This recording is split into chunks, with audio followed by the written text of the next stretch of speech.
একটি রাজকীয় ডাইনিং রুমে একজন দাদি আরাম করে খাচ্ছিলেন।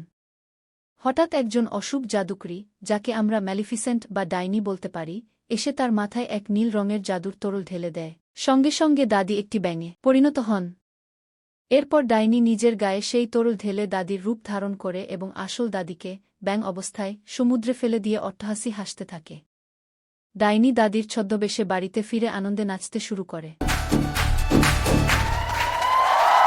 কিছুক্ষণ পর দাদা 2 ব্যাগ ভর্তি টাকা ও গয়না নিয়ে বাড়ি ফেরেন।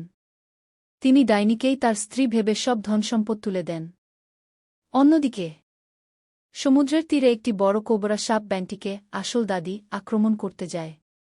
তখন একজন জলপরী এসে তার জাদুদণ্ড দিয়ে সাপটিকে হারিয়ে দেয় এবং ব্যাঙের উপর জাদুর তরল ঢেলে তাকে আবার দাদির রূপে ফিরিয়ে আনে। জলপরী দাদিকে একটি জাদুর বোতল দেয়।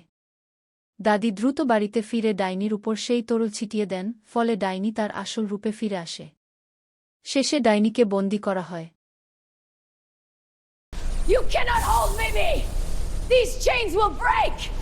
My power awakens!